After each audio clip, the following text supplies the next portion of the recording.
গোপন খবরের ভিত্তিতে শুক্রবার গভীর রাতে কমলাসাগর বিধানসভার রাধানগর সীমান্তবর্তী এলাকায় রাজেশ লস্করের বাড়িতে হানা দিয়ে ৩০০ ইয়াবা ট্যাবলেট এবং ১৫ কেজি শুকনো গাঁজা উদ্ধার করতে সক্ষম হয়। তবে সে অভিযানে ছিলেন কমলাসাগর বিএসএফ ক্যাম্পের বিএসএফ জওয়ান এবং মধুপুর থানার পুলিশ। পরবর্তী সময়ে রাজেশ লস্করকে গ্রেপ্তার করে মধুপুর থানায় নিয়ে আসা হয়। তার বিরুদ্ধে একটি এনডিপিএস একটি মামলা হাতে নেয় পুলিশ। এদিকে পরিবার কিংবা এলাকার সূত্রে খবর, রাজেশ লস্করকে ওই এলাকার কিছু পাচারকারীরা তার বাড়ির মধ্যে ইয়াবা ট্যাবলেট এবং শুকনো গাঁজা ঘরের মধ্যে দিয়ে তাকে ভাসিয়ে দেয়। জানা যায়, রাজেশ লস্কর কখনো এসব কাজের সাথে জড়িত নয়। তার বাড়ির পাশে রয়েছে ১১৬ নং গেট।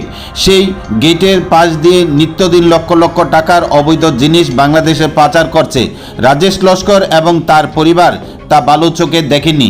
এদিকে সীমান্তের বিএসএফ প্রায় সময় তাদের বাড়ির উপর বিভিন্নভাবে আক্রমণ চালায়। কেন তাদের বাড়ির পাশ দিয়ে অবৈধ বাণিজ্য চালিয়ে যাচ্ছে, এ নিয়ে শনিবার বিকেল ৪টা ৩০ বিস্তারিত জানান মধুপুর থানার ওসি দেবজিৎ চ্যাটার্জি সহ গ্রেপ্তার রাজেশ লস্করের মা। শনিবার বিকেল ৩টা ৩০ অভিযুক্ত রাজেশ লস্করকে বিশালগড় মহকুমা আদালতে সোপর্দ করে মধুপুর থানা পুলিশ।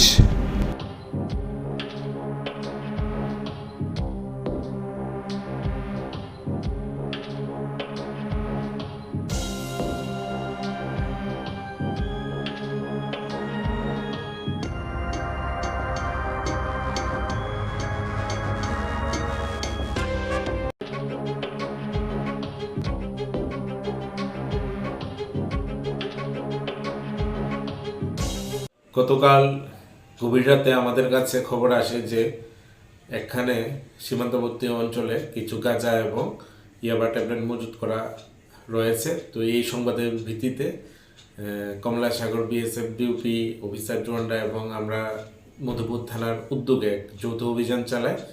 তো এক বাড়ি থেকে আমরা ৩০০টি ইয়াবা ট্যাবলেট এবং ১৫ কেজি ড্রাই গাঁজা ওইখানে রিকভার করি এবং তার সিজ করি এবং স্পেসিফিক এনডিপিএস কেস রেজিস্টার করা হয়। তার নাম কি? তার নাম রাজেশ লস্কর। বাড়ি কোন জায়গায়? বাড়ি হচ্ছে রাধানগর গ্রাম পঞ্চায়েত অধীনে ১১৬ নাম্বার ইন্ডিয়া বাংলাদেশ বর্ডারের কাছে। সেটা কয় বাইতাছেন নি, মালিক বাইতাছেন নি, গেট দরজা খুলছি, লাইট জ্বালাইছি, জ্বালাই আর পরে কইতাছে এই ঘরের দরজা খুলে দেন। কে কইছে? পুলিশ? থানার পুলিশের সব ঘরের দরজা, আমরা থানার থেকে আইছি। তাই আমি কাছে ঠিক আছে। এরপর আমার ছেলে ওই দরজা খুলে দিছে। কিতা স্যার, দরজা খুলে দাও। সব দরজা খুলে দিলাম, লাইট জ্বালাই দিলাম। এরপরে আমরা কই স্যার কে এর লেগে আইসেন, আমরা তো কাজ টাজ করে খাই। কয়টি কিতা? আমাকে দান স্যার, আমরা তো গৃহস্থী মানুষ, আমরা কাজ টাজ করে খাই। ছেলে কিতা করে? আমাকে ছেলেও গৃহস্থী করে। ছেলের বাবা অসুস্থ, লগে ফাঁসে করে আছে দূরে। এরপরে স্যারকে এর লেগে আইসেন গীতা আসো বিষয় এটা জিজ্ঞাসি, কয়েন এটা জিজ্ঞাসা করার লাগতো না, করে তো কয় মাল আছে করো।